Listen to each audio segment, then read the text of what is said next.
Here's some bulletin board material for your, in the words of Ahmad, Cleveland Cavaliers. I don't think there will be one person in the world that picks them to go to the finals. So is that fair for me to say they're a contender?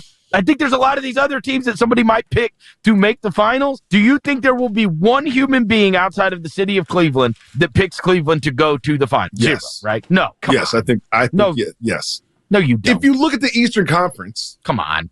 What are you talking about? Audio courtesy of The Ringer.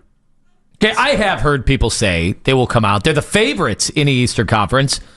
I do think there is a healthy amount of skepticism anytime they come up, and I think that will continue to be the case until they actually do get there. I think that, they're talking about two different things. I mean, how many people are on local or national panels before basketball season?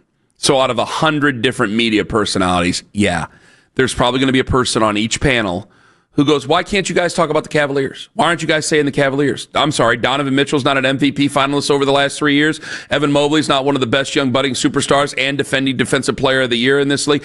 Kenny Atkinson and 64 wins last year. They'll say those things. I just ripped that right off the top of my head because we're in Cleveland.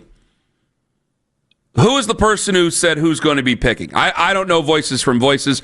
Whoever was saying it at the beginning of it, they're right. The prevailing thought is not going to be the Cavaliers. The prevailing thought in the East, and I don't necessarily agree with it. Chris Vernon. Okay, that was Chris Vernon, the first voice. Yes. The prevailing thought in the East. He's the one that does the Masters updates every year, and they do the big song and dance with the costumes. It goes viral for a couple of days. Right now, by the way, did you see Tyrese Halliburton on Saturday morning? No. Looking good. Looking good. You say whatever you want, looking good. I'm amazed. Every athlete, like they're athletes. Like Darius Garland. That's a good point. Darius Garland, they're like, oh, he's going to miss at least the first month of the season. I'm watching him run around like a month ago, and he looks fine. Like he's ready to go now. I said the same. Like you see these guys, and they are the basketball players. To me, are probably the best athletes in the world. And I saw Tyrese because they were big noon kickoff, and it was in Ames, and you see him like. He looks ready to go. He looks ready to go opening night. He ain't, and neither would Darius Garland, but they look fine. So I think we're counting Indiana out because of Tyrese Halliburton.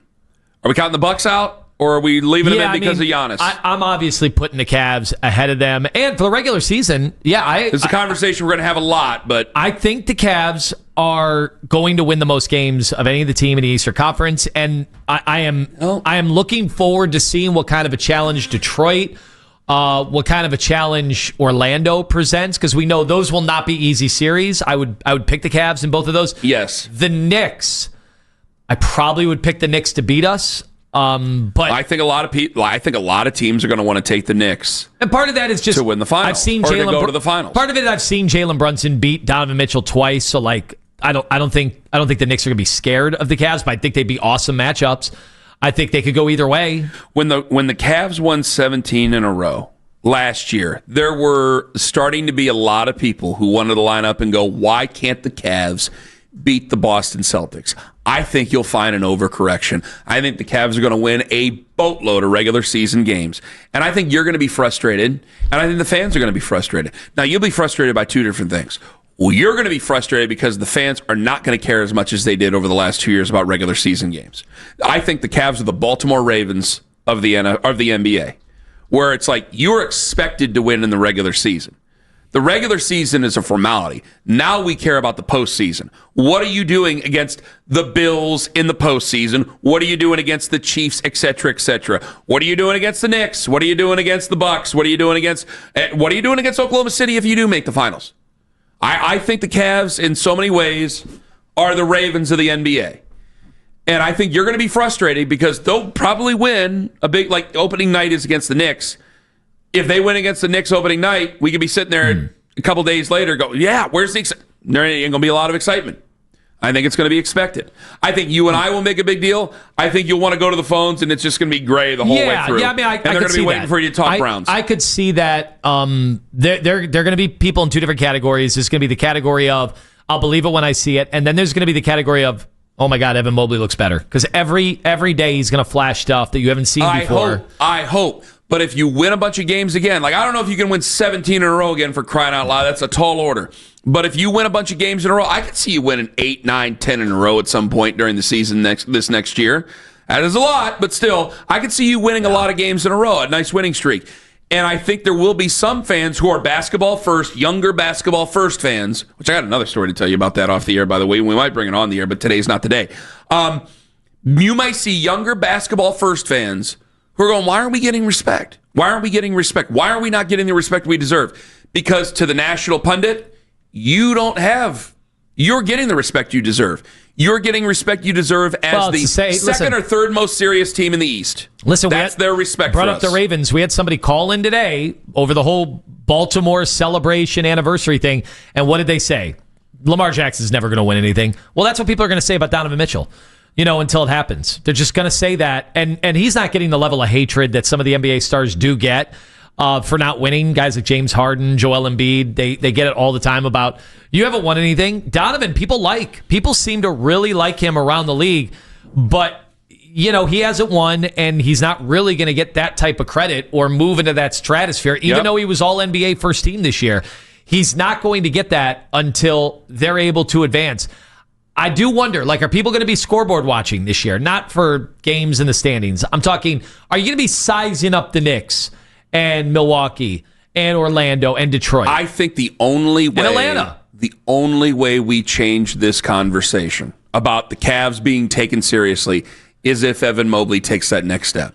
If Evan Mobley looks dominant, and then we're talking about after the first month and a half of the season, maybe 2 months of the season, you get around, I would say around Christmas, New Year's, you're talking about Evan Mobley being in the early season MVP race. If you actually are having that conversation, then I think that everything's different, and we are talking about NBA Finals. And we are talking about beating the Knicks and beating whoever else in the East, and then possibly Shai Gilgeous-Alexander is a hell of a player, possibly beating the Oklahoma City Thunder. I think that's that kind. But if he is still Evan, where it's like, hey, you're nice, but Donovan's still number one.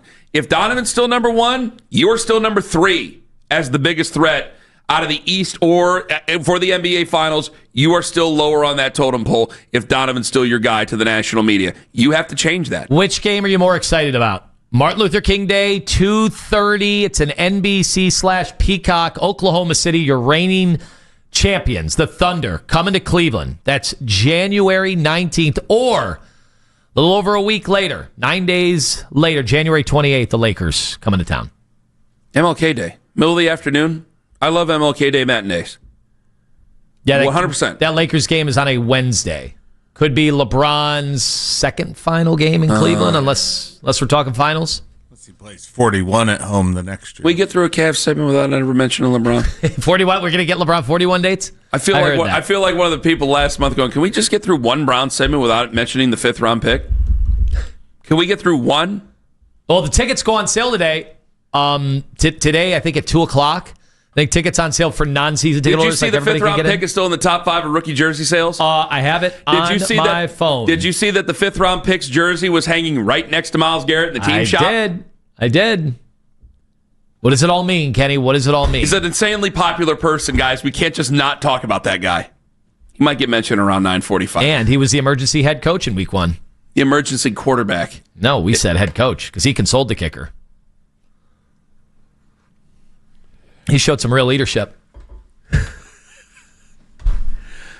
I want to know, did Kyle Shanahan, when they cut Jake Moody yesterday, did Kyle Shanahan go up to Jake and wrap his arms around him lovingly, caressing the back of his head, and then with the other hand pull the key card out of his pocket and kick him out of the facility? Is that how that went? Oh, bye-bye. I'm sure he emboldened him to find a new job. He emboldened him. Does Kyle Shanahan strike you as a Dick Vermeil emotional guy? Yeah. So you can cram that argument with walnuts. Coming up here next,